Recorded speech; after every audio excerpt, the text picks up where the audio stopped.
So I stumbled into a ghost town conference in a small town of less than 100 people on a trip that was unplanned. And I ended up thinking about memories and history.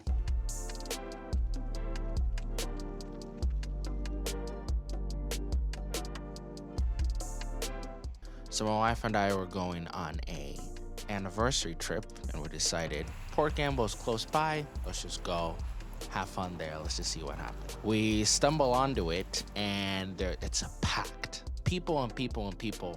Very beautiful. We're like, all right, maybe today is just an extra special day. We see all these people walking into like different buildings on like their tiny little downtown. So then we walk through, and then the antique store owner tells us, "Hey, there's a ghost. Are you guys here with the ghost conference?" And we're like, "There's a ghost conference?" They're like, "Yeah, this city's like known to be one of like the most haunted places in Washington. So were you guys here for that?" We're like, no, we're just like visiting through, and we just didn't know this was going to be happening. So let me give just a very, very, very quick history on Port Gamble, so all this will make sense and why it has to do with memories. So it started out 18 somethings. It was a mill town for people. There were lots of trees around the area, not anymore. But anyway, the mill closed in 1995. So a lot of people left because of that, because that was like the main source of jobs. And now there's less than 100 people still living there.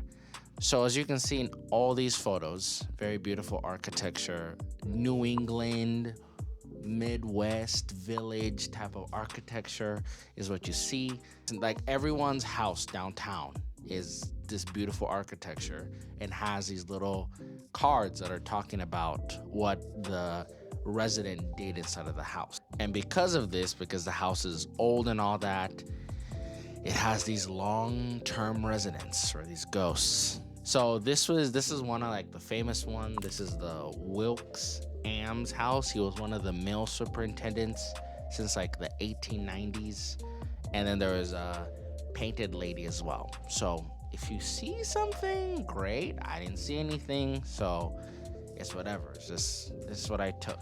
Okay, so we know about this ghost thing. We know about all these people who used to live in this town. But with any type of history in the United States, you also have to wonder who are the people before these people came. Like what was the natives who were here? And that's kind of like a hidden story that I wanted to look up. It was the home of Sklallam tribe members and like other clans as well. So William and company spotted that spit, and then they wanted that to become the mill. The natives actually called the site Tikalet, which means brightness of the noonday sun. And then all this land was used with a treaty called the Treaty of Point No Point in 1854, where the different tribes traded the amount of land and resources in exchange that they have the right to hunt and fish on those lands. So anyway, the point of this whole thing that really got me thinking is, even if you follow the stories of the ghosts, of the people who went there in 18 something and started this whole town, and now they died and now their souls are, walking around or whatever. Their ghosts are there. Or you want to follow the story, or are interested in the story of the people who were there before the paper mill folks landed there. And even if the town now has less than 100 people, it was still deemed a historical site, with this council still being there to recognize and uphold the treaties and designations. How do we preserve our memories or history? Do we keep relationships with those who came before us so we can then walk and feel, the history? Or do you look it up in records, like documents or photos or whatever, in order for you to connect with that part of your history. So for some of us, some ideas that I have is if you're able to be in contact and have relationships with family, you can use family trees, different oral traditions, which is, voice recording or writing it down.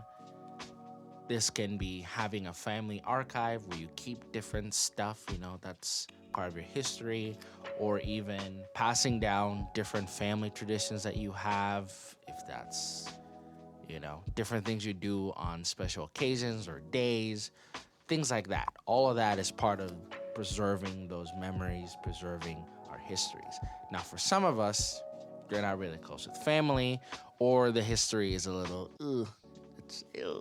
it's not really like, you want to share it because it's full of many stuff in there that you're not comfortable with. Document the history that you're comfortable with. If you can't reach, different family members, you can always use ancestry websites if you have American heritage. That's what I've known. If your family is not from here, they probably won't have stuff. I mean, maybe, but from what I've seen, it's if you're European or your family has been in the U.S. for a while, so that there's records that have been kept somewhere, like birth certificates or death certificates or marriage certificates, stuff like that. But if you're not, maybe you can try it, but I don't know. And another thing to try is to gradually, if they are family that is around, gradually reach out for some kind of help with, or even creating a narrative that includes different positive stories, that includes traditions, or even achievements inside of it. Back then, you just kind of had to hope that you did something significant enough for your story to be captured.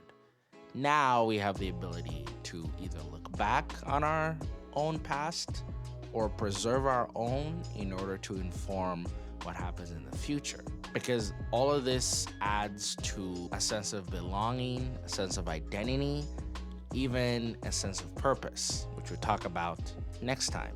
So yeah, everything I used to research this is in the description. You can see the full photo collection that I took at this place on our website here or in the description. You could view the last video that I did as well over here. And yeah, it's important for us to preserve or look back or know our family, because for these different people groups in the area who weren't fortunate enough to have their stories captured, they're gone in time. There's no way of getting that information back. You can build inferences or similarities, but you never actually really know. Let me know what you think in the comments as well. I'd like to do a discussion about this. Call your mom, go outside. See you next time.